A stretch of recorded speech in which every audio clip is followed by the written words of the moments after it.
Hello दोस्तों, मी academy में एक बार फिर से आप सभी का स्वागत है। हम लोग फिजिक्स लेकर के चल रहे थे। 11 बज चुका है और 11 बजे टाइम होता है हमारा फिजिक्स का। तो फिजिक्स के प्रीवियस वीडियो में हम लोगों ने देखा था आईटी में जो क्वेश्चन पूछा था उसे हम लोगों ने सॉल्व किया था, और बोर्ड का उसके बाद बोर्ड में जो प्रीवियस ईयर क्वेश्चन आया है उसको सॉल्व करना था, और हम लोग कल कर नहीं पाए थे टाइम के अभाव की वजह से। तो आज हम लोग सबसे पहले क्या करेंगे, सबसे पहले बोर्ड का क्वेश्चन देख लेंगे। ठीक है, पहले बोर्ड का क्वेश्चन देख लेंगे, उसके बाद आईआईटी का क्वेश्चन देखेंगे। टाइम बचाते हो, ठीक है। हम लोग बोल रहे होंगे कि सर आईआईटी का क्या न्यूमेरिकल सिंपल बोर्ड का बनता नहीं, आप आईआईटी का क्वेश्चन करवाते हो।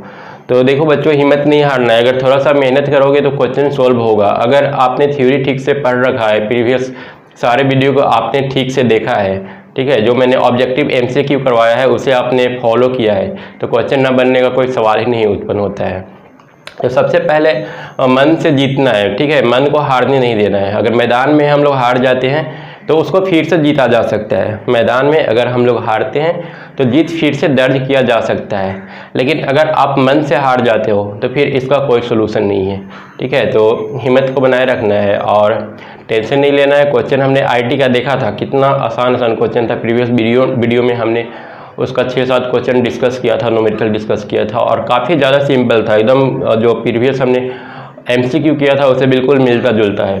तो आप लोगों को करना क्या है, हम जितना वीडियो बनाते हैं पढ़ाते हैं आपको, एक बार आप वीडियो देख लेने के बाद सोने से पहले वीडियो को तो ठीक है एक बार देख लेते हैं, कॉपी पर नोट कर लेते हैं।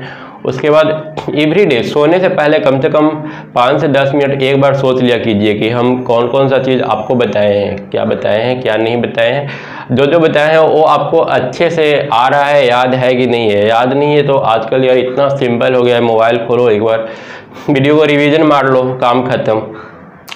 तो आज हम लोग चलते हैं, देख लेते हैं बोर्ड किस टाइप का क्वेश्चन पूछता है इलेक्ट्रिक फील्ड और पोटेंशियल से, क्योंकि इलेक्ट्रिक फील्ड और पोटेंशियल एक टॉपिक ही अभी लेकर के हम लोग चल रहे हैं। इलेक्ट्रोस्टैटिक्स तो अभी पूरा बाकी है। अभी हम लोगों ने सिर्फ इलेक्ट्रिक फील्ड और पोटेंशियल पढ़ा है ड्यू टू पॉइंट चार्ज। अभी लाइन चार्ज के बारे में या फिर कंटिन्यूअस चार्ज बॉडी के वजह से जो इलेक्ट्रिक फील्ड बनेगा उसे हम लोगों ने अभी देखा नहीं है, वो अभी देखना है। तो आते हैं, सबसे पहला क्वेश्चन उठाते हैं जो बोर्ड एग्जाम में पूछा है। बोर्ड एग्जाम का पहला क्वेश्चन है 2014 और 2012 में 2 बार पूछ चुका है। और एक क्वेश्चन क्या है, why do the electrostatic field line not form close loop. Electrostatic field line close loop क्यों नहीं बनाता है। तो हमने जब थ्योरी बताया था तो क्या बोला था, वहाँ पर हमने बोला था कि इलेक्ट्रिक फील्ड लाइन जो होता है पॉजिटिव टर्मिनल से निकलता है। अगर ये पॉजिटिव चार्ज है तो यहाँ से निकलेगा और निगेटिव टर्मिनल पर समाप्त हो जाता है। ठीक है, यहाँ से निकलेगा, यहाँ पर फिनिश हो जाएगा। अब यहाँ पर लूप बनाने का क्या मतलब है। लूप बनाने का मतलब होता है कि ये यहाँ से जो है फिर से यहाँ पर पहुँचेगा। ठीक है, तो इसका कहने का मतलब ये है कि पॉजिटिव से निगेटिव की तरफ तो जाता है इलेक्ट्रिक फील्ड लाइन, पर फिर निगेटिव से पॉजिटिव की ओर क्यों नहीं जाता है। एक चीज़ आपको अगर हम बता दें, एक क्वेश्चन जनरेट होता है मैग्नेटिक फील्ड लाइन का कंसेप्ट से। एक जब अगला चैप्टर हम लोग पढ़ेंगे मैग्नेटिक फील्ड के बारे में पढ़ना होगा। जब मैग्नेटिक फील्ड पढ़ेंगे तो वहाँ पर मैग्नेटिक फील्ड लाइन भी होगा, और वहाँ पर हम लोग पढ़ेंगे कि जो मैग्नेट होता है, मैग्नेट में 2 पोल होता है, एक होता है नॉर्थ पोल और दूसरा साउथ पोल। और यहाँ जो मैग्नेटिक फील्ड लाइन है नॉर्थ से निकलता है, साउथ में इंटर करता है, और उसके बाद एक कंटिन्यूअस रहता है। ठीक है, मतलब कि ये जो होता है एक क्लोज लूप बनाता है, नॉर्थ से निकल करके साउथ में इंटर करता है, और अंदर में जो होता है साउथ से नॉर्थ की ओर होता है। तो ये जो होता है मैग्नेटिक फील्ड लाइन जो होता है वो क्लोज लूप बनाता है, और वहीं से एक क्वेश्चन इसका कंसेप्ट आया है, और वहीं से एक क्वेश्चन उठा के पूछ रहा है कि जब मैग्नेटिक फील्ड बनाता है तो फिर electric field line close loop क्यों नहीं बनाता है। तो इसका 2 आंसर हो सकता है। हालांकि ये जो क्वेश्चन पूछा है 2 बार पूछा है, दोनों बार 1 मार्क्स का पूछा है। तो 2 तरीका है। पहला तरीका हम अभी आपको बताएंगे, दूसरा तरीका थोड़ा सा कंसेप्चुअल है, उसमें थोड़ा सा अधिक कंसेप्ट की ज़रूरत है, और हम नहीं चाहते हैं कि आप वीडियो के स्टार्टिंग में ही पूरी तरह से आपका दिमाग को इतना ज़्यादा काम करवा दे कि वो थक जाए। तो पहला जो इजी स्टेप है, इजी जो तरीका है लिखने का, वो हम अभी आपको बता रहे हैं। और दूसरा जो कंसेप्चुअल तरीका है, ठीक है, जिसका मतलब आईटी लेवल का जो इसका एक्सप्लेनेशन होगा वो हम इस वीडियो को लास्ट में बताएंगे। तो इसका सिंपल जवाब ये देना है कि हमारा जो पॉजिटिव चार्ज होता है वो पॉजिटिव चार्ज हमेशा हमारा जो इलेक्ट्रिक फील्ड लाइन होता है, इलेक्ट्रिक फील्ड लाइन हमेशा पॉजिटिव चार्ज से निकलता है और इन्फिनिटी पर जाके टर्मिनेट करता है। ये टर्मिनेट खत्म कहाँ पर होता है, पॉजिटिव चार्ज। देखो यहाँ पर हमने ख़त्म कर दिया निगेटिव चार्ज पर ही, तो यहाँ पर ख़त्म करने का रीज़न था, अगर मान लो निगेटिव चार्ज मेरा नहीं रहा तब क्या होगा, तब इलेक्ट्रिक फील्ड यहाँ पर आएगा ही नहीं। कहाँ जाएगा, यहाँ से शुरू होगा, परपेंडिकुलर यहाँ से निकलेगा, क्योंकि इलेक्ट्रिक फील्ड लाइन जब भी निकलता है सरफेस से परपेंडिकुलर निकलता है। वो भी क्वेश्चन पूछा है बोर्ड में, ये भी क्वेश्चन आ चुका है कि परपेंडिकुलर क्यों निकलता है, तो वो भी हम लोग देखेंगे। यहाँ से निकलता है और ये कहाँ तक जाता है, इन्फिनाइट तक जाता है। ठीक है, पॉजिटिव चार्ज अगर हम लोग क्या लिखेंगे इलेक्ट्रिक फील्ड लाइन के प्रॉपर्टी के अनुसार हमारा जो इलेक्ट्रिक फील्ड लाइन्स होता है वो पॉजिटिव चार्ज से निकल करके इन्फिनाइट तक जाता है, और अगर निगेटिव चार्ज की बात करें तो इन्फिनाइट से इलेक्ट्रिक फील्ड लाइन शुरू होकर के निगेटिव चार्ज पर जाके टर्मिनेट कर जाता है, निगेटिव चार्ज पर इंड हो जाता है। ठीक है, तो यहाँ पर अगर हम लोग एक पॉजिटिव चार्ज और दूसरा निगेटिव चार्ज ले लेते हैं तो एक पॉजिटिव चार्ज से निकल करके निगेटिव चार्ज पर इंड होता है। ठीक है, इलेक्ट्रिक फील्ड लाइन का जो हम लोग कंसेप्ट पढ़े थे वो ए था। तो इसके अनुसार हम लोग देख रहे हैं कि कोई भी इलेक्ट्रिक फील्ड लाइन निगेटिव से निकल करके पॉजिटिव की ओर नहीं जा रहा है। ठीक है, इसलिए हमारा जो इलेक्ट्रिक फील्ड लाइन होता है वो क्लोज लूप फॉर्म नहीं करता है। तो एक बेसिक आंसर हुआ। ठीक है, एकदम बचपना वाला जो होता है आंसर वो कि हम लोग क्या किए, इलेक्ट्रिक फील्ड लाइन का वहाँ पर प्रॉपर्टी ही लिख दी। इलेक्ट्रिक फील्ड लाइन का हम लोग 8-10 प्रॉपर्टी पढ़े हुए हैं, उसमें से हम लोग 2 प्रॉपर्टी 3 प्रॉपर्टी उठाए और यहाँ पर लिख दिए। और 1 नंबर का है तो 1 नंबर आपको मिल जाएगा इतना लिखने से। ठीक है, और ज़्यादा करने की जरूरत नहीं है। लेकिन अगर 4-5 नंबर का इस टाइप का क्वेश्चन आता है, हालांकि 4-5 नंबर का क्वेश्चन, एक क्वेश्चन 4-5 नंबर का अभी तक पूछा नहीं है, प्रीवियस ईयर का जो भी क्वेश्चन है मैंने देखा है। तो फिलहाल के लिए अभी के लिए आपको इतना ही आंसर देना है कि according to property of electric field line it always starts from positive charge and end at infinity, and similarly for negative charge it start from infinity and terminate at negative charge. ठीक है, और अगर हम लोग एक positive और negative charge की बात करें तो पॉजिटिव चार्ज से स्टार्ट होगा and it will end at negative charge, so it don't form close loop. ठीक है, इतना आंसर आपको लिखना है। और अगर आपको आंसर लिखने में, ठीक है, मैं जैसे समझा रहा हूँ वैसे अगर आप आंसर नहीं लिख पाते हैं तो नीचे एक बार डिस्क्रिप्शन बॉक्स देख लीजिएगा, वहाँ पर बना हुआ है फिजिक्स प्रीवियस ईयर क्वेश्चंस करके एक फोल्डर है, उस फोल्डर पर क्लिक कर दीजिएगा। वहाँ पर जो है क्वेश्चन फिजिक्स का प्रीवियस ईयर टॉपिक वाइज जितना क्वेश्चन पूछा गया है वो सारा क्वेश्चन बताया गया है, और वहाँ पर चाहे तो आप स्क्रीन पर वहाँ पर आंसर भी है, वहाँ से आप लिख सकते हैं। या दूसरा तरीका है आप हमसे PDF ले लीजिए, हमारे पास जो PDF है प्रीवियस ईयर का वो आंसर के साथ है, एक्सप्लेन हम कर देंगे और आंसर वहाँ पर लिखा हुआ है, आप लोग चाहे तो आसानी से उसको पढ़ सकते हैं। दूसरा क्वेश्चन पूछा है why do the electric field line never cross each other, electric field line एक दूसरे को कभी क्रॉस क्यों नहीं करते हैं। तो एक क्वेश्चन भी हम लोग उसी समय डिस्कस कर लिए थे, उसी समय हमने बता दिया था, जिससे property of electric field line हम लोग पढ़ रहे थे। तो property of electric field line से ही कंटिन्यू 2 क्वेश्चन है, ये भी 2014 में पूछा है। तो इसका जवाब देना है कि पॉजिटिव चार्ज से, मान लेते हैं हमारा पॉजिटिव चार्ज है और ये निगेटिव चार्ज है, इलेक्ट्रिक फील्ड पॉजिटिव चार्ज से निकल करके निगेटिव चार्ज की ओर जाता है। ठीक है, और अगर इसको हम किसी पॉइंट पर ये एज्यूम कर लें कि इलेक्ट्रिक फील्ड लाइन कट कर रहा है, ठीक है, इलेक्ट्रिक फील्ड लाइन कट कर रहा है, जहाँ पर भी एक कट करेगा वहाँ पर हम लोग 2 टेंजेंट ड्रॉ कर सकते हैं। ठीक है, इलेक्ट्रिक फील्ड लाइन जहाँ पर भी कट करेगा उस पॉइंट पर हम लोग 2 टेंजेंट ड्रॉ कर सकते हैं। इलेक्ट्रिक फील्ड लाइन जहाँ पर कट करेगा उस लाइन पर हम लोग 2 टेंजेंट ड्रॉ कर सकते हैं। और हम लोग जानते हैं कि इलेक्ट्रिक फील्ड लाइन पर ड्रॉ किया गया टेंजेंट जो होता है इलेक्ट्रिक फील्ड का डायरेक्शन देता है, और एक पॉइंट पर 2 डायरेक्शन कभी नहीं हो सकता है। ठीक है, तो यहाँ पर कोई जरूरी नहीं है पॉजिटिव चार्ज नेगेटिव चार्ज ले, सिंपल पॉजिटिव चार्ज भी ले सकते हैं। ठीक है, इस टाइप से। अब अगर ऐसे बोलेगा तो यहाँ पर एक तो इलेक्ट्रिक फील्ड का डायरेक्शन ए होगा और दूसरा इलेक्ट्रिक फील्ड का डायरेक्शन ए होगा, और एक पॉइंट पर एक ही चार्ज की वजह से 2 फील्ड नहीं आ सकता है। तो ये हमारा आंसर हो जाएगा 2 नंबर क्वेश्चन का। ठीक है, तो हम लोग 2 चार्ज की हेल्प से भी दिखा सकते हैं और एक चार्ज की हेल्प से भी दिखा सकते हैं कि इलेक्ट्रिक फील्ड लाइन कभी एक दूसरे को कट नहीं करेंगे। आते हैं 3rd क्वेश्चन पर, Why must electrostatic field at the surface of charge perpendicular at every point? Give reason।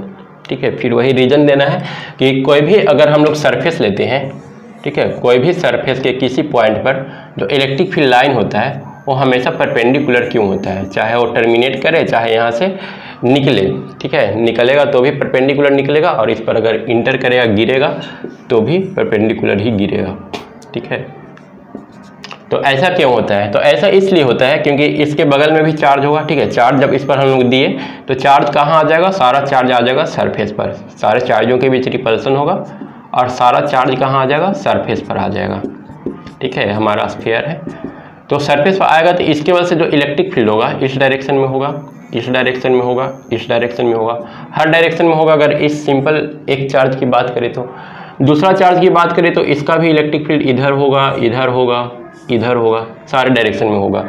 अब होता क्या है ना कि ए जो हम यहाँ पर सिंपल ए लाइन और ए लाइन दे करके देखते हैं। ए पॉजिटिव चार्ज हुआ, ए पॉजिटिव चार्ज हुआ, ये इस टाइप से ड्रॉ किया हुआ है और ये जो है इस टाइप से ड्रॉ किया हुआ है। इसका हम लोग दो कंपोनेंट ले सकते हैं, ठीक है, एक इस टाइप से और दूसरा नीचे की ओर, ठीक है। इस चार्ज का भी दो कंपोनेंट होगा, यहाँ से जो लाइन ये ड्रॉ किया हुआ है इसका दो कंपोनेंट होगा, एक कंपोनेंट होगा ऊपर की ओर और दूसरा कंपोनेंट होगा सीधा ऐसे। तो हम लोग देख रहे हैं कि एक कंपोनेंट और एक कंपोनेंट क्या कर रहे हैं, एक दूसरे को कैंसिल कर दे रहे हैं। मतलब कि ऐसा नहीं है, इलेक्ट्रिक फील्ड लाइन हर डायरेक्शन में होता है। अगर यहाँ पॉजिटिव चार्ज यहाँ पॉजिटिव चार्ज ले लें तो होता है हर डायरेक्शन में, ठीक है। लेकिन होता क्या है कि इस वाला फील्ड को ए वाला फील्ड कैंसिल कर देगा। उसी तरह से जो यहाँ पर चार्ज होगा ए वाला इसको कैंसिल कर देगा। मतलब आसपास वाला जो फील्ड होता है ना उसको एक दूसरे आसपास वाला जो चार्ज होता है एक दूसरे के जो हॉरिजॉन्टल फील्ड होते हैं, एक वर्टिकल जो 90 डिग्री पर बाहर निकल रहा है उसको छोड़ करके बाकी के चार्ज को कैंसिल कर देते हैं। और जब बाकी का चार्ज कैंसिल हो जाएगा तो सिर्फ बचेगा कौन, परपेंडिकुलर जो बाहर निकल रहा है वो वाला। तो ये भी 1 मार्क्स का क्वेश्चन था। उसके बाद अगला क्वेश्चन पूछा है, 2 point charge Q1 and Q2 are placed at a distance d apart as shown in the figure। दो चार्ज है Q1 Q2, ठीक है, दोनों को कितना डिस्टेंस पर रखा गया है, d डिस्टेंस पर रखा गया है। क्लियर है। उसके बाद बोल रहे हैं the electric field intensity is 0 at the point P on the line joining them as shown in the figure. एक तो पॉइंट P है और उस पॉइंट P पर इलेक्ट्रिक फील्ड जो है वो 0 है और OP कहाँ पर लिया गया है, OP लिया गया है इस डायरेक्शन में कहीं पर, ये मान लेते हैं हमारा P है। अब उसके बाद क्या बोल रहा है,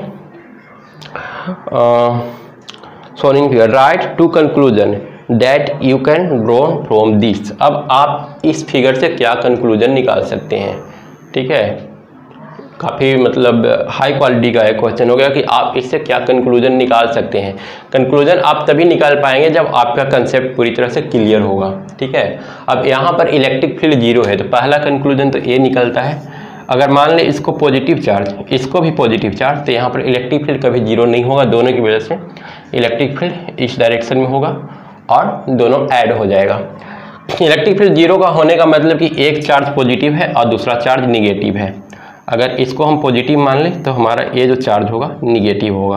अब इसके वजह से इलेक्ट्रिक फील्ड इस डायरेक्शन में होगा और इसके वजह से इलेक्ट्रिक फील्ड इस डायरेक्शन में होगा और दोनों एक दूसरे को कैंसिल कर देंगे और फाइनली हमारा जो इलेक्ट्रिक फील्ड टोटल मिला करके है P पर 0 हो जाएगा। तो both charges will be of opposite polarity, ठीक है। दूसरा कंक्लूजन क्या निकाल सकते हैं, दूसरा कंक्लूजन ए जो है यहाँ पर टोटल फील्ड 0 हो रहा है, ए बहुत करीब है तो इसके वजह से ये जो फील्ड होगा काफ़ी स्ट्रॉन्ग होगा। और दोनों को इक्वल मान लें तो इसके वजह से जो फील्ड होगा काफ़ी स्ट्रॉन्ग होगा, इसके वजह से फील्ड होगा काफ़ी वीक होगा क्योंकि ये डिस्टेंस पर है। तो वीक होगा तब तो 0 कभी नहीं होगा। इसका मतलब कि जो हमारा Q1 है, Q1 जो है वो ग्रेटर देन है Q2 से। इसका जो वैल्यू है काफ़ी हाई है, वैल्यू हाई होने की वजह से इधर जो इलेक्ट्रिक फील्ड है डिस्टेंस होने के बावजूद भी इसके बराबर हो जा रहा है, ठीक है। तो दूसरा conclusion Q1 greater than Q2, ये दो कंक्लूजन हम लोग निकाल देंगे। ये भी 1 मार्क्स का क्वेश्चन है, सारा 1 मार्क्स वाला क्वेश्चन अभी हम करवा रहे हैं। नेक्स्ट क्वेश्चन है define the dipole moment of electric dipole. तो डाइपोल तो हम लोग बहुत बार खेल चुके हैं, बहुत बार सोल्व कर चुके हैं, डाइपोल का क्वेश्चन सोल्व कर चुके हैं। डाइपोल से रिलेटेड थ्योरी हम लोग देख चुके हैं, ठीक है। डाइपोल से रिलेटेड जो पोटेंशियल निकालना था हमने उसका 3 मेथड बताने सोल्व करने का तरीका बताया था 3 तरीके से। तो डाइपोल तो आप लोग को याद होना चाहिए। डाइपोल होता क्या है, डाइपोल एक अरेंजमेंट है जिसमें एक पॉजिटिव चार्ज होता है, दूसरा निगेटिव चार्ज होता है और इन दोनों के बीच डिस्टेंस होता है 12। डाइपोल क्या है, वेक्टर है या फिर स्केलर है। तो डाइपोल हमारा वेक्टर है, इसमें मैग्नीट्यूड तो होता ही है, ठीक है, साथ में डायरेक्शन होता है। डायरेक्शन किधर से किधर होता है, तो इलेक्ट्रिक फील्ड का डायरेक्शन होता है प्लस से माइनस की ओर, डाइपोल का डायरेक्शन होता है माइनस से प्लस की ओर, मतलब इलेक्ट्रिक फील्ड के डायरेक्शन के अपोजिट होता है इसका डायरेक्शन। उसके बाद डाइपोल मोमेंट क्या होता है, तो डाइपोल मोमेंट P से डिनोट करते हैं इसको, और ये होता है चार्ज इंटू टोटल लेंथ के बराबर, Q इंटू 2L के बराबर।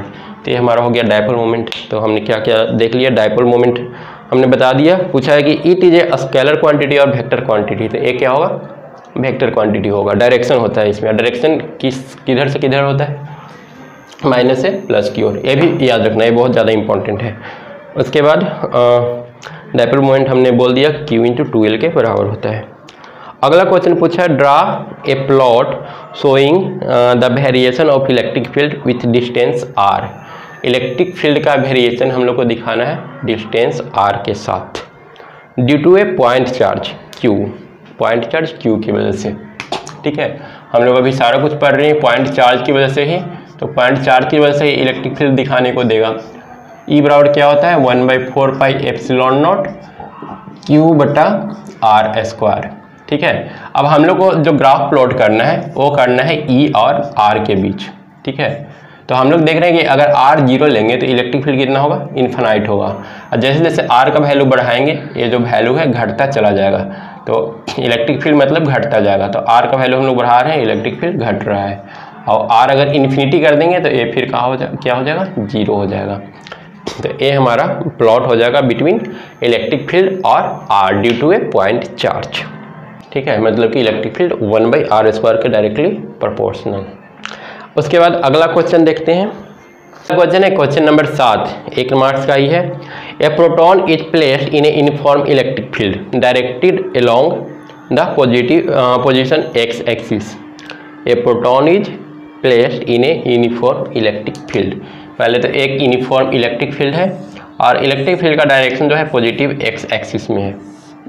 ठीक है, ऑरिजिन पर शायद देख लेते हैं कहाँ पर रखा हुआ है, field directed along x axis, proton is placed in uniform electric field, बस कहीं पर भी रखा हुआ है। ठीक है, कहीं पर मान लेते हैं हम यहाँ पर रखा हुआ है, और ये क्या है, ये एक प्रोटॉन है, प्रोटॉन रखा हुआ है यूनिफॉर्म इलेक्ट्रिक फील्ड में। In which direction will it tend to move, किस डायरेक्शन में ये मूव करेगा। तो ये बच्चा वाला एकदम क्वेश्चन हो गया। ठीक है, इस पर फोर्स कितना लगेगा, फोर्स लगेगा Q इंटू E के बराबर, और जिधर इलेक्ट्रिक फील्ड है उधर ही प्रोटॉन मूव करता है। इलेक्ट्रॉन किधर मूव करता है, इलेक्ट्रिक फील्ड के अपोजिट डायरेक्शन में। यहाँ पर जो फोर्स लगेगा वो माइनस QV होगा, जब प्लस QV इधर है तो माइनस QV इधर हो जाएगा। मतलब प्रोटॉन जो होता है इलेक्ट्रिक फील्ड के डायरेक्शन में मूव करता है, और जो इलेक्ट्रॉन होता है वो अपोजिट डायरेक्शन में मूव करता है इलेक्ट्रिक फील्ड के। उसके बाद अगला क्वेश्चन है, in which orientation a dipole placed in uniform field is in stable equilibrium, और दूसरा इन स्टेबल इक्विलिब्रियम। ठीक है, यहाँ पर डाइपोल रखा हुआ है एक यूनिफॉर्म इलेक्ट्रिक फील्ड में। तो एक क्वेश्चन भी हमने बताया था, जब डाइपोल हम लोग डिस्कस कर रहे थे, टॉर्क डिस्कस कर रहे थे डाइपोल में, तो हम लोगों ने वहाँ पर 3 कंडीशन पढ़ा था कि जब 0 एंगल होगा तब क्या होगा, 180 डिग्री एंगल होगा तब क्या होगा, और 90 डिग्री एंगल होगा तब क्या होगा। तो टॉर्क तो खैर P sin थीटा होता है, वहाँ टॉर्क तक हम लोग को नहीं जाना है। यहाँ पर बस मान लेते हैं हमारा इलेक्ट्रिक फील्ड का डायरेक्शन इधर है। ठीक है, ये हमारा इलेक्ट्रिक फील्ड का डायरेक्शन है। अब यहाँ पर एक डाइपोल रखा हुआ है, ये हो गया डाइपोल, ए पॉजिटिव ए निगेटिव। एक तो और इलेक्ट्रिक फील्ड ले लेते हैं। ठीक है, ये दूसरा हम लोग इलेक्ट्रिक फील्ड ले लिए, और यहाँ पर जो है डाइपोल को हम लोग इस तरीके से रख लेते हैं, यहाँ पर निगेटिव और यहाँ पर पॉजिटिव। ठीक है, यहाँ पर है पॉजिटिव और इधर है निगेटिव। अब बोला है कि इसमें से कौन स्टेबल इक्विलिब्रियम में है और कौन स्टेबल इक्विलिब्रियम में नहीं है। तो वहाँ पर तो हमने बताया था कि किस किस एंगल के लिए स्टेबल इक्विलिब्रियम होता है, किस एंगल के लिए स्टेबल इक्विलिब्रियम में नहीं होता है। तो सबसे पहले जो डाइपोल का डायरेक्शन होगा वो तो होगा माइनस से प्लस की ओर। ठीक है, इधर उल्टा रखना है, प्लस और इधर माइनस, मतलब यहाँ पर जो होगा डायरेक्शन माइनस से प्लस इधर होगा। ठीक है, तो ए जो रखा हुआ है ए थीटा बराबर 0 डिग्री पर रखा हुआ है। इलेक्ट्रिक फील्ड के साथ इसका जो एंगल है 0 डिग्री है, यहाँ पर जो थीटा है वो 180 डिग्री है। दोनों पर जब डाइपोल को किसी भी डायपोल को, जब एसी वर्मा का एमसीक्यू देख रहे थे तो वहाँ पर भी हमने डिस्कस किया था, किसी डायपोल को अगर हम लोग यूनिफॉर्म इलेक्ट्रिक फील्ड में रखते हैं तो उस पर लगने वाला जो टोटल फोर्स होता है वो 0 होता है। और जब किसी ऑब्जेक्ट पर लगने वाला सारा फोर्स 0 हो तो वो बोलते हैं कि हमारा जो है स्टेबल है, रुका हुआ है।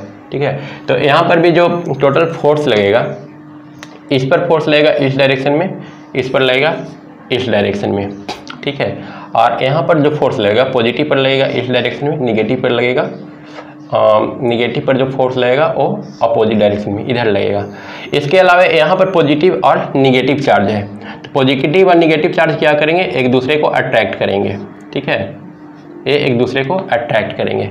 तो अगर हम इस कंडीशन में बात करें तो ये दोनों एक दूसरे को अट्रैक्ट कर रहे हैं और इलेक्ट्रिक फील्ड दोनों को दूर करने की कोशिश कर रहा है। ये पूरी तरह से इक्विलिब्रियम में हुआ और इस पर जो सारा फोर्स है एक दूसरे को बैलेंस कर रहा है। ठीक है ना, इधर लगने वाला फोर्स, इधर लगने वाला फोर्स क्या कर रहा है, एक दूसरे को बैलेंस कर रहा है। तो बैलेंस है तो इसको हम लोग बोलेंगे स्टेबल इक्विलिब्रियम, स्टेबल इक्विलिब्रियम। और जब यहाँ पर हम लोग बात करेंगे तो ए प्लस माइनस क्या कर रहा है, एक दूसरे को अट्रैक्ट कर रहा है और साथ में इलेक्ट्रिक फील्ड भी इसको इधर ही एक दूसरे को क्लोज लाने की कोशिश कर रहा है। तो यहाँ पर इक्विलिब्रियम है कि नहीं है, तो यहाँ पर नेट फोर्स जो होगा इलेक्ट्रिक फील्ड की वजह से लगने वाला जो नेट फोर्स है वो तो बिल्कुल 0 ही है। ठीक है, तो इक्विलिब्रियम में तो है, लेकिन स्टेबल और अनस्टेबल इक्विलिब्रियम वो क्या होता है, एक बार समझा देते हैं स्टेबल और अनस्टेबल फिर से। ठीक है, एक तो ऑब्जेक्ट यहाँ रखा हुआ है, एक ऑब्जेक्ट यहाँ पर रखा हुआ है, ये भी स्टेबल है, ये भी स्टेबल है, क्योंकि यहाँ पर लगने वाला जो टोटल फोर्स है वो 0 है। जितना नीचे mg लग रहा है उतना ही ऊपर नॉर्मल लग रहा है। यहाँ पर अगर देखें तो जितना नीचे लग रहा है mg उतना ही ऊपर नॉर्मल लग रहा है। तो दोनों का दोनों स्टेबल है, लेकिन ये दोनों के दोनों इक्विलिब्रियम में है। ठीक है, लेकिन कौन स्टेबल इक्विलिब्रियम है और कौन अनस्टेबल इक्विलिब्रियम में है, तो इसको अगर हम लोग थोड़ा सा नीचे ला देंगे तो ये नीचे चला आएगा, तो इसको बोलेंगे अनस्टेबल इक्विलिब्रियम।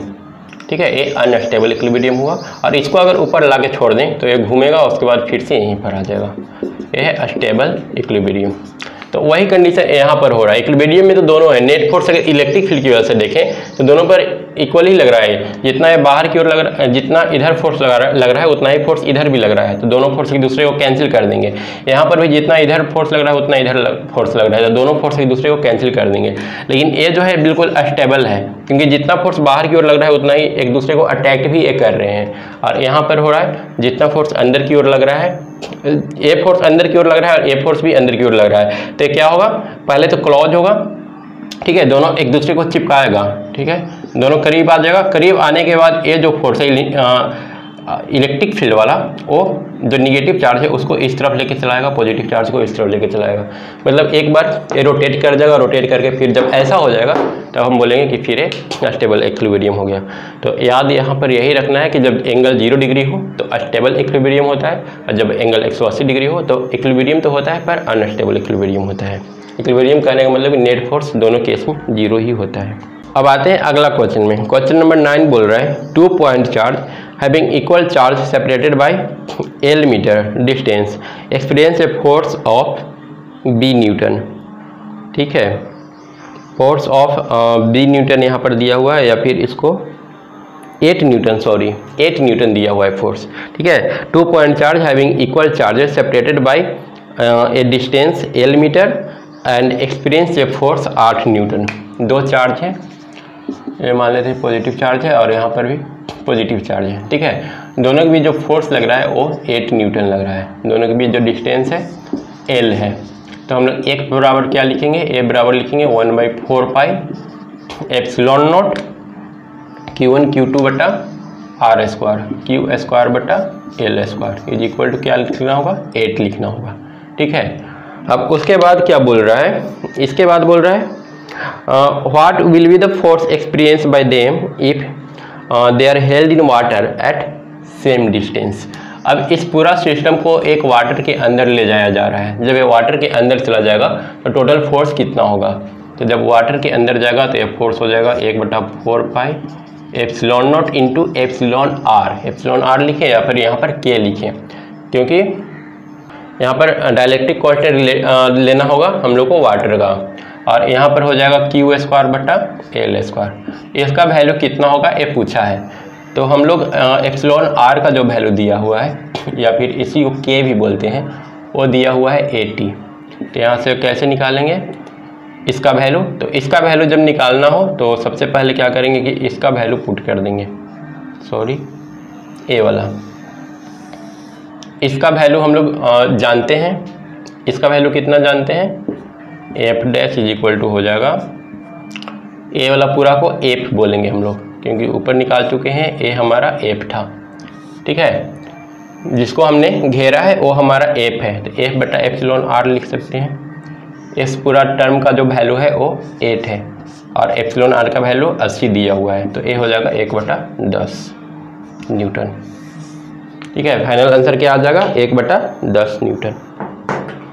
उसके बाद अगला क्वेश्चन दिया है 10 number question, a metallic sphere is placed in uniform electric field as shown in the figure. एक मेटालिक स्फीयर है, उसे यूनिफॉर्म इलेक्ट्रिक फील्ड में रखा गया है। ये हमारा मेटालिक स्फीयर आ गया और इलेक्ट्रिक फील्ड कुछ इस टाइप से है, ठीक है। और इसके बाद यहाँ से बाहर निकला है लाइन, ए लाइन जो है सीधा इसको क्रॉस करके पार कर गया। दूसरा लाइन जो है सीधा क्रॉस करने के बाद थोड़ा ऐसे मुड़ गया है और फिर इस तरह से बाहर निकला है। तीसरा लाइन जो है फिर सीधा क्रॉस किया है और चौथा लाइन जो है वो सेंटर की तरफ मुड़ गया, ठीक है। और ये जो लाइन है यहाँ से थोड़ा कुछ इस टाइप से है, ठीक है, ऐसे मतलब यहाँ पर है 90 डिग्री का कोण बना रहा है और फिर यहाँ से ऐसे निकल करके ऐसे बाहर गया है। तो ये 4 लाइन यहाँ पर ड्रॉ किया गया है, ठीक है।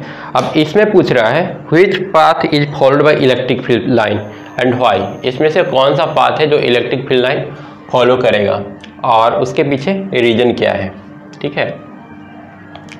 ये 4 पॉइंट यहाँ पर दिया हुआ है। तो सबसे पहले तो इलेक्ट्रिक फील्ड लाइन किसी भी सरफेस के अंदर 0 होता है, तो ए लाइन तो कभी होगा नहीं। और यहाँ पर मेटालिक स्फीयर है, तो मेटालिक स्फीयर के अंदर इलेक्ट्रिक फील्ड क्या होगा, हमेशा 0 होगा। तो इस लाइन को हम लोग नहीं बोल सकते, ए हमारा गलत है, ए भी गलत है, ए भी गलत है। और ए जो दिखा रहा है अंदर में इलेक्ट्रिक फील्ड क्या है, 0 दिखा रहा है और साथ में यहाँ पर जो ए गिर रहा है इस स्फीयर पर और 90 डिग्री पर गिर रहा है। तो हम लोग जानते हैं कि जो इलेक्ट्रिक फील्ड लाइन होता है किसी सरफेस से जब निकलता है या किसी सरफेस में इंटर करता है तो हमेशा 90 डिग्री पे इंटर करता है। इलेक्ट्रिक फील्ड लाइन का एक प्रॉपर्टी था, प्रॉपर्टी में चीज हम लोग पढ़ चुके हैं। तो हमारा सही ऑप्शन कौन सा होगा, ये ऑप्शन होगा। और रीजन क्या होगा, क्योंकि किसी भी स्फीयर पर जो हमारा इलेक्ट्रिक फील्ड लाइन होता है वो परपेंडिकुलर गिरता है आता है, तो ये जो हमारा चौथा लाइन है वो परपेंडिकुलर गिर रहा है, इसलिए हमारा ये जो इलेक्ट्रिक फील्ड लाइन होगा वो सही रिप्रेजेंट कर रहा है इस क्वेश्चन को, ठीक है। और किसी भी स्फीयर के अंदर इलेक्ट्रिक फील्ड लाइन क्या होता है, इलेक्ट्रिक फील्ड 0 होता है, इसलिए इलेक्ट्रिक फील्ड लाइन होगा नहीं। तो ये तीनों तो ऐसे भी गलत हो जा रहा है। उसके बाद अगला क्वेश्चन है नेक्स्ट, पॉइंट आउट राइट और wrong for the following statement. यहाँ पर स्टेटमेंट दिया है, इसमें बोलना है कौन सा सही है और कौन सा गलत है। Mutual force between 2 charges do not get affected by the presence of other charge. बोल रहा है कि 2 चार्जेस के बीच जो फोर्स है, यहाँ पर मान लेते हैं एक प्लस है एक माइनस है, चाहे भी प्लस ही है, इसके बीच जो फोर्स लगेगा एफ लगेगा और एफ का वैल्यू होगा KQ² ठीक है, अगर आर डिस्टेंस है तो। अब बोल रहा है कि अगर यहाँ पर हम लोग एक तीसरा चार्ज लेकर के आएंगे, निगेटिव हो या फिर पॉजिटिव हो, तो वो बोल रहा है कि इस फोर्स को अफेक्ट नहीं करता है। तो ये स्टेटमेंट हमारा सही है। अगर 2 चार्ज के बीच लगने वाला फोर्स एफ है, अगर यहाँ पर हम लोग तीसरा चार्ज लें तो इन दोनों के बीच एक नया फोर्स आ जाएगा, ठीक है, इन दोनों के बीच एक नया फोर्स आ जाएगा, 1/4πε Q1Q2/r²। इस पर लगने वाला टोटल फोर्स भी चेंज हो जाएगा, लेकिन ध्यान रखना टोटल फोर्स चेंज होगा, ठीक है। अब पहले तो एक ही फोर्स लग रहा था इस डायरेक्शन में, अब एक फोर्स इस डायरेक्शन में भी लगेगा, ठीक है। तो अब जो इस पर रिजल्टेंट फोर्स होगा वो कुछ इस डायरेक्शन में आ जाएगा। तो यहाँ पर टोटल जो रिजल्टेंट फोर्स है, टोटल फोर्स चेंज हो जाएगा, लेकिन जो आपस में म्यूचुअल फोर्स जो लग रहा था 2 चार्ज के बीच वो हमेशा कांस्टेंट रहेगा। ए एफ था तो एफ ही रहेगा, इस पर कोई फर्क नहीं पड़ेगा। तो ये है इस क्वेश्चन का एक्सप्लेनेशन, ठीक है। तो ये था आज का 1 नंबर वाला लास्ट क्वेश्चन। और अगर आप इस तरह के और भी क्वेश्चंस को सॉल्व करना चाहते हैं तो एक बार नीचे कमेंट बॉक्स में देखिए, कमेंट बॉक्स नहीं डिस्क्रिप्शन बॉक्स में देखिए या फिर आई बटन पर देखिए, ठीक है। चैप्टर वाइज सारा जो क्वेश्चन है उसका एक्सप्लेनेशन किया हुआ है।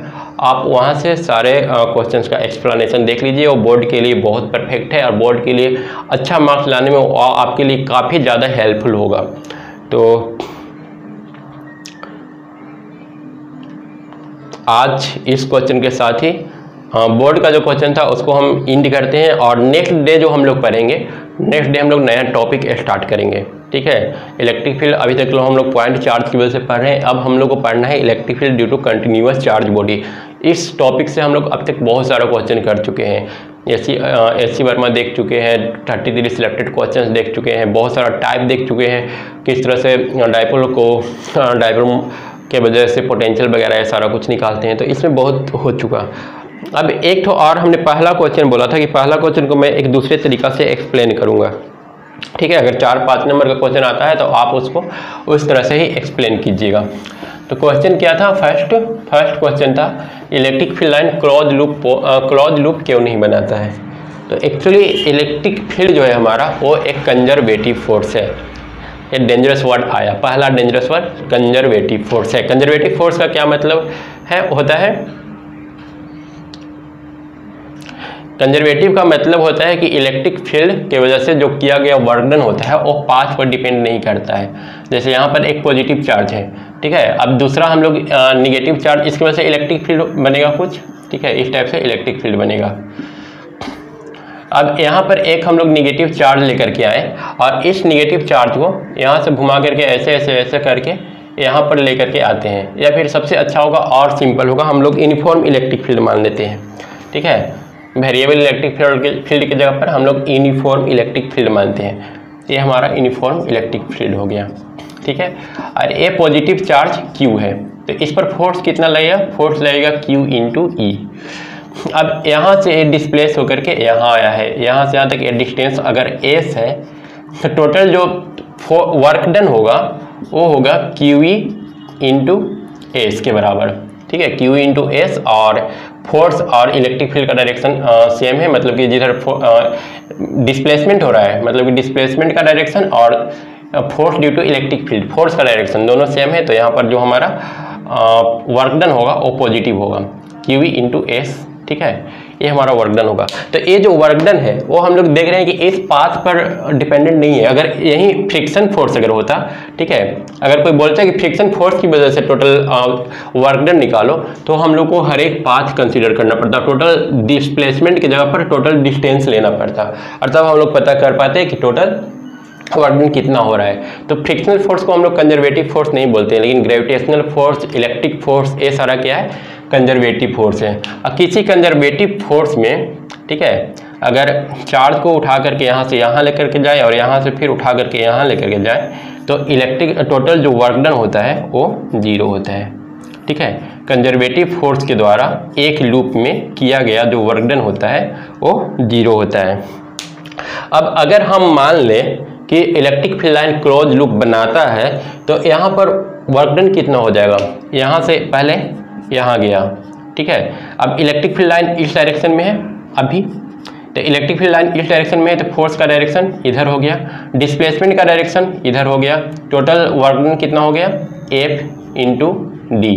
ठीक है, F into D, total work done into force into displacement, ऊपर में डिस्प्लेसमेंट S माने थे, यहाँ हमने D मान लिया है। ठीक है, अब दूसरा केस में अगर हम मान लें कि इलेक्ट्रिक फील्ड का डायरेक्शन इधर हो गया, ठीक है, क्लोज लूप बना रहा है, तो अब इलेक्ट्रिक फील्ड इधर हो जाएगा, और जब इलेक्ट्रिक फील्ड का डायरेक्शन इधर हो जाएगा तो एक बार फिर से फोर्स का डायरेक्शन इधर और डिस्प्लेसमेंट का डायरेक्शन भी इधर, टोटल वर्क डन फिर से F इंटू डी, और टोटल वर्क डन जब हम लोग जोड़ेंगे तो ये आ जाएगा 2FD, जो कि 0 के बराबर नहीं हो रहा है। तो यहाँ पर कॉन्ट्राडिक्शन जनरेट हो रहा है। ठीक है, हम लोग जानते हैं कि इलेक्ट्रिक फील्ड एक कंजर्वेटिव फोर्स क्रिएट करता है और due to conservative force work done 0 होता है, लेकिन अगर हम मान लें कि एक क्लोज लूप बनाता है तो यहाँ पर टोटल वर्क डन 0 नहीं हो रहा है, इसलिए हम बोलेंगे कि हमारा जो इलेक्ट्रिक फील्ड लाइन है वो कभी क्लोज लूप नहीं बनाता है। ठीक है, तो ये था एक्सप्लेनेशन। अब IIT JEE का एक क्वेश्चन था, लेकिन उसको अभी हम रहने देते हैं क्योंकि टाइम ओवर हो चुका है, और नेक्स्ट वीडियो में हम लोग वो जो क्वेश्चन है IIT का वो सॉल्व कर लेंगे, या फिर आगे का हम लोग देखते हैं, इस क्वेश्चन को इग्नोर करते हैं और ठीक है, आप लोग के कमेंट पर डिपेंड करता है। अगर आप लोग बोलेंगे कि क्वेश्चन करवाइए तो ठीक है, क्योंकि टॉपिक काफ़ी लंबा खींच रहा है। ठीक है, हम लोग को पूरा सिलेबस भी कंप्लीट करना है, और ऐसे ऑलरेडी फिर हम लोग को जब इलेक्ट्रोस्टैटिक खत्म होगा तो वहाँ पर तो फिर बहुत सारा ऑब्जेक्टिव क्वेश्चन कराएंगे ही। तो नेक्स्ट डे हम नया टॉपिक स्टार्ट कर देते हैं, और आप लोग अपना जो स्टडी है उसे कंटिन्यू करते रहिए। फिर से मिलेंगे एक बार मैथ की क्लास में। तो अभी इस वीडियो को यहीं पर क्लोज करते हैं। Thank you.